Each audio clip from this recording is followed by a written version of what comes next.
Kasih karunia dan damai sejahtera dari Tuhan Allah Bapa kita dan dari anaknya Tuhan Yesus Kristus menyertai kamu sampai selamanya. Amin. Selamat pagi saudaraku. Mari kita melakukan semua kegiatan kita hari ini untuk memuliakan Tuhan. Dipandu firman Tuhan dari 1 Petrus 3 ayat ke-18, demikian firman Tuhan. Sebab juga Kristus telah mati sekali untuk segala dosa kita. Ia yang benar untuk orang-orang yang tidak benar, supaya ia membawa kita kepada Allah. Ia yang telah dibunuh dalam keadaannya sebagai manusia, tetapi yang telah dibangkitkan menurut roh. Demikianlah firman Tuhan. Bapak Ibu Saudaraku yang terkasih dalam Yesus Kristus, sepanjang hidup di dunia, kita selalu diperhadapkan dengan penderitaan.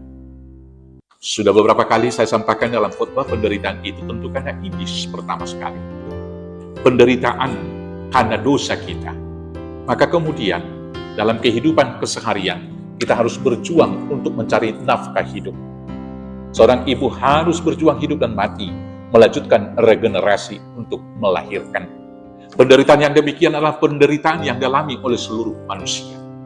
Ada juga orang kemudian menderita karena perbuatannya sendiri, karena dosa-dosanya. Misalnya ada seorang pencuri, jambret, kemudian dia dikepung, ditangkap orang, kemudian dianiaya secara massal, maka tentu dia akan menderita. Penderitaan yang demikian tentunya tidak patut dibanggakan.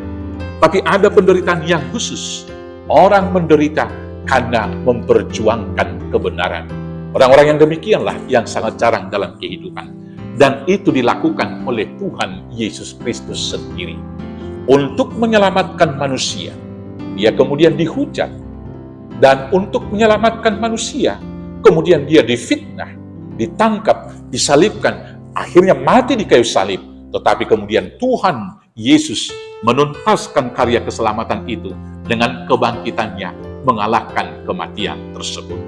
Saudara-saudaraku, kalau kita mengaku murid Kristus, maka kita harus ikut ambil bagian dalam penderitaan yang demikian.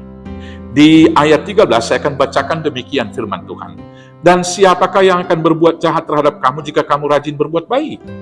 Ayat 14. Tetapi sekalipun kamu harus menderita juga karena kebenaran, kamu akan berbahagia. Sebab itu, janganlah kamu takuti apa yang mereka takuti dan janganlah gentar. Rumusan umum di ayat 13 dikatakan, tentu tidak akan ada yang berbuat jahat kepada kita kalau kita rajin berbuat baik. Tetapi kalaupun faktanya banyak orang yang kemudian membalas kejahatan kepada kita karena berbuat baik, janganlah jemu-jemu melakukan kebaikan-kebaikan tersebut. Janganlah kita malu menyaksikan Injil Kristus. Janganlah kita malu untuk hidup jujur dalam kehidupan sekarang ini ketika banyak orang yang sudah hidup dalam kemunafikan. Ada banyak orang karena dia, pengaruh sekitarnya mengatakan, polos banget loh. Kemudian dia ikut dalam tipu daya, dalam diplomasi-diplomasi yang penuh kepalsuan, yang dikatakan itu diplomasi orang-orang modern. Kemudian tidak lagi kelihatan sikapnya yang murni. Jangan kita malu mengatakan apa yang benar dan apa yang tidak benar. Dan jangan malu kita menyaksikan iman percaya kita, terutama karena Tuhan Yesus Kristus.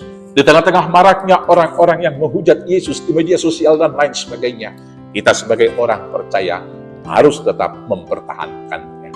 Secara khusus di tengah-tengah republik ini, apabila ada di antara saudara-saudara yang merasa dipersulit untuk promosi jabatan, baik sebagai aparatur sipil negara, baik juga di jabatan-jabatan perusahaan-perusahaan di mana Bapak Ibu untuk mencari kehidupan, sekali lagi, jangan pernah mau mundur, jangan pernah malu menyaksikan iman percaya kita. Karena apa? Karena akhirnya kita akan bahagia.